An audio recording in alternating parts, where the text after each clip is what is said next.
ici la notion dans cette racine qui n'est pas complète, bien sûr.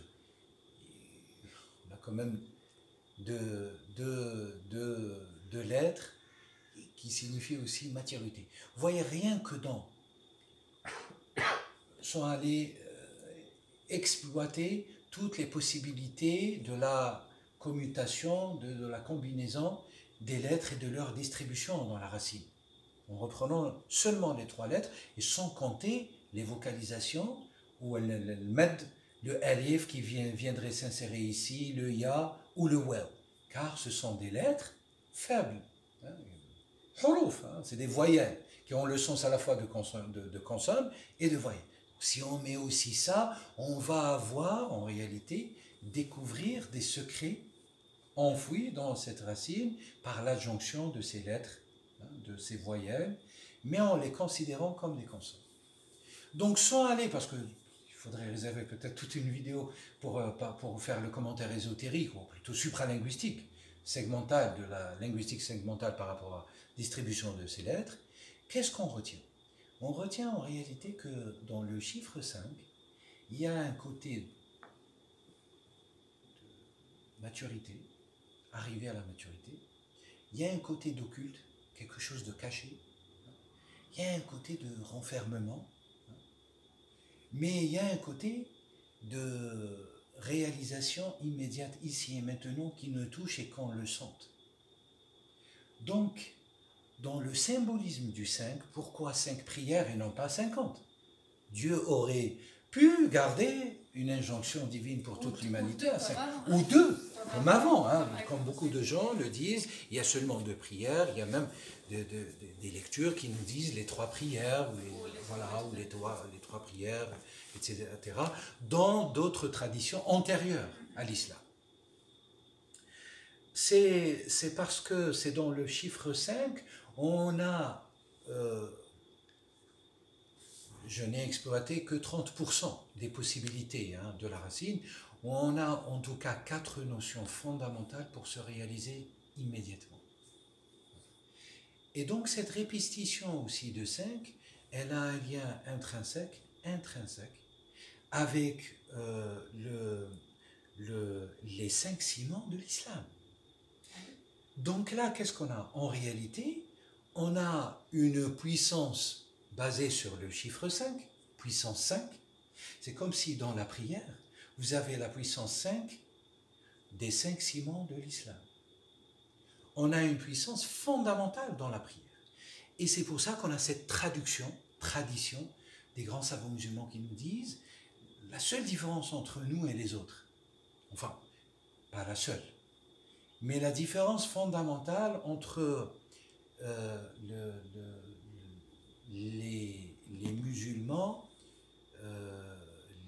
les héritiers et ceux qui suivent Mohammed de manière universelle, et ceux qui suivent d'autres prophètes, même s'ils ne le savent pas, ils suivent aussi.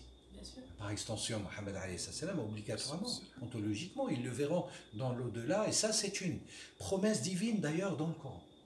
Ils le sauront plus tard. Il y a beaucoup de gens qui ne suivent pas la forme, mais ils sont tellement sincères que Dieu va les surprendre en accédant au paradis, même s'ils n'ont pas suivi la forme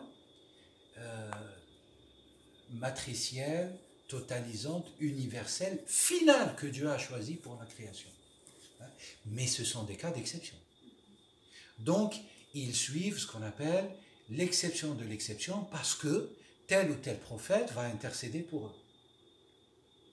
Et donc, par conséquent, bien sûr, là, je vous ferai tout un autre sujet. Par conséquent, tout le monde doit suivre normalement le caténaire, le symbolisme du caténaire, le khumasiya, autour des cinq dévotions, des 5 connexions, des 5 élévations, des 5 arrivées, des 5 arrivées à la destination de la prière, Inch'Allah. De la mise en connexion. Alors, de la mise en connexion, pour pouvoir produire tous les effets de ce qui est en haut sur nous-mêmes, nous qui sommes véritablement dans le degré existentiel du bas, pour résumer de manière générale.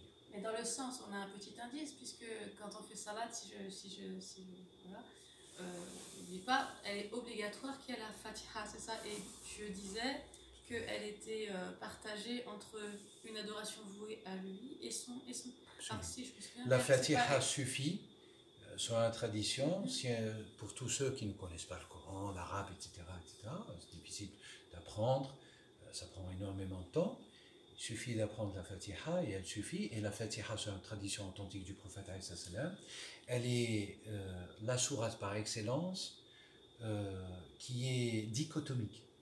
Une partie concerne le serviteur, donc celui qui est au périgée du alif, de l'alphabet alif, et elle est à la fois à l'apogée, toute la partie qui concerne Allah. Donc en réalité, le culte des 5 prières, il est de manière exceptionnelle et définitive entre le Créateur et la créature. Et par conséquent, il n'y a pas d'intermédiaire.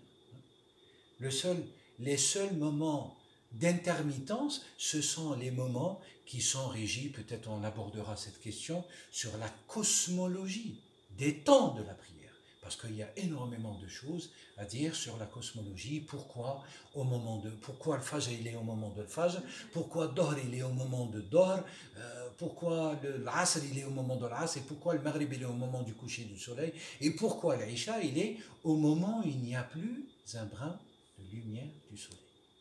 Donc aussi, il y a tout un commentaire ésotérique, un commentaire secret, mais à la fois en réalité accessible pour tous ceux qui ouvrent leur cœur à l'analyse, qui se consacrent aussi à la parole par le biais de la langue et du langage coranique. Barakallahu fik. Inch'Allah, on refera une autre séance où cette fois tu reviendras sur le mot concernant l'accomplissement. Parce que là, on a parlé vraiment essentiellement du mot salat et un peu de tous les autres éléments.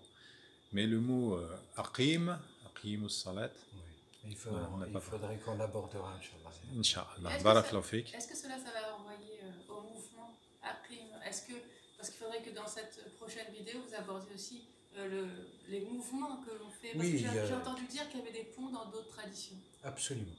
Inch'Allah, on l'abordera.